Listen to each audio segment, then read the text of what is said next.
Lolab murder case के हवाले से डिटेल्स बता दीजिए सर, क्योंकि आज आपने प्रेस कॉन्फ्रेंस। एक मिनट पहले तो देखो, एक तो आप में से एक ही बंदा बोलना बीच में। जी सर, ठीक है, वो देख लेना। ठीक है, बीच में कोई बोलते हैं तो फिर सर हम बोलेंगे नहीं, आप वो याया साहब एक बोलेगा बस, बाकी चुप रहेंगे सारे। अगर होगा आखिर पर ना ना ना, याया साहब लास्ट अपने क्वेश्चन लास्ट में क्वेश्चन रेडी सर, रेडी ऐसा तो लाइव है ठीक है सर। सर ओके सर, बता दीजिए जी सर, बताएं। मेरी तरफ से सबको आदाब। आज के इस प्रेस ब्रीफ के हवाले से मैं ये बताता चलूँ आपको कि 29 मार्च को आप सब लोगों ने पहले भी उसको काफ़ी कवरेज दी है। एक बच्ची का जो लाश मिलती है हमें खुरामा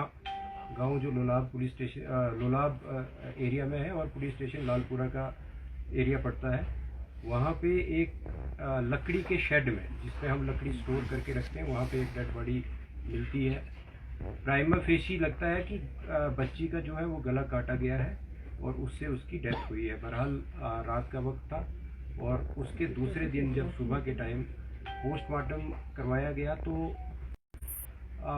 एक डिस्कशंस डॉक्टर के साथ जो हुई और प्रिलिमिनरी जो पोस्टमार्टम रिपोर्ट उनके हिसाब से ये पता चलने लगा कि बच्ची का गला भी घोंटा गया है, क्योंकि उसके कुछ ऑर्गन्स पे जो ब्लड वो ज़्यादा था और जिससे जो डॉक्टर्स का अपना बताने का तरीका होता है, उन्होंने ये भी एसेस किया कि शायद बच्ची का जो गला पहले घोंटा गया है और फिर उसको उसके जो गर्दन पे है वो छुरी चलाई गई है या कोई तेज़ नोक की जो भी चीज़ जिससे गला काटा गया है। बहरहाल इसी के चलते जो वजूहत थी, जैसे लगता था कि जहाँ डेड बॉडी पड़ी हुई है और साथ में जो सराउंडिंग्स थी, उन सारे जो मौके को देख के शक जो है वो ज़्यादा आसपास के लोगों पे ही जाने लगा और जो बहरहाल तफ्तीश शुरू की गई उसमें डीएसपी जो लोलाब है सरफराज बशीर, वहाँ के चौकी ऑफिसर फाजर शकील और एसएचओ मलिक नसीर, इसके साथ साथ एडिशनल एसपी और मैं भी स्पॉट पे गए और थोड़ा इंट्रोगेशन में भी ज्वाइनिंग हुई और कुछ सस्पेक्ट जो हमने उस पर ज़ीरोइंग की तो उनमें फैमिली ही सस्पेक्ट आने लगी, क्योंकि जब फैमिली को क्रॉस चेक किया गया कि वो किस सीक्वेंस में लड़की जो है वो रूपवोश हुई थी और किस सीक्वेंस में मिली, तो उसमें ज़ीरोइंग जो हुई वो फैमिली पे ही हुई। बहरहाल जब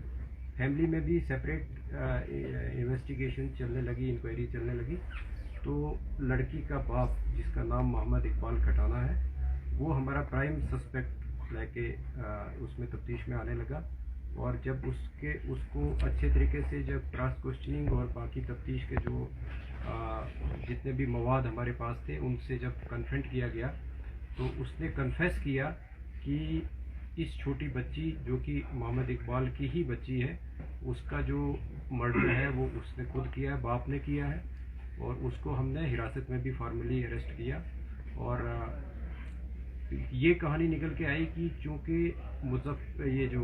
इकबाल जो है अपनी बीवी से पिछले 1 साल से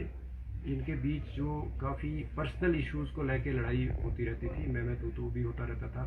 इवन फिजिकल असॉल्ट भी होता रहता था। इसी शाम को जब 29 तारीख को जब इकबाल चूँकि पेशे से एक ड्राइवर है, गाड़ी चलाता है सुमो, वो घर लगभग 4:15 बजे के करीब जब घर आया, उसके बाद उसने जो शाम के लिए जैसे गांव में होता है कि लकड़ी काटी जाती है या दूसरे कोई और डोमेस्टिक काम जो है वो किए और जब 6 बजे के आसपास काम ख़त्म करके फिर अपने घर में पहुंचा तो बीवी के साथ दोबारा से उसके, क्योंकि उस सुबह भी उसका झगड़ा हुआ था और शाम को फिर से उसका काफ़ी लड़ाई हुई, आपस में बहस मुहावसा हुआ और इवन की उसकी वाइफ ने इसको स्लैप भी किया। तो इसी बीच में वो जो एंगर जो है उसका, वो अनकंट्रोल्ड एंगर जो आया, उसने चाहा कि वो अपने आप को मर्डर करता, बट वो एक नाइफ लेके वहाँ से निकलने की उसने ये बहाना किया कि मैं अपने गाड़ी का जो टायर है वो पंचर हुआ है और उसको पंचर को मैं ठीक करवाऊँगा। तो वो वहाँ से अपने घर से निकलता है, जिसको जाते वक्त उसके ब्रदर शौकत जिनका नाम है, इसकी वाइफ, उसके चाचा वो सारे लोग उसको देखते हैं और उसका कजिन जो है वो देखते हैं कि वो घर से निकल रहा है और छोटी बच्ची उसके पीछे चल रही है और वो इतने में बच्ची जो है उससे कुछ पैसे 5 रुपये मांगती है तो वो उसको 10 रुपये देता है, बट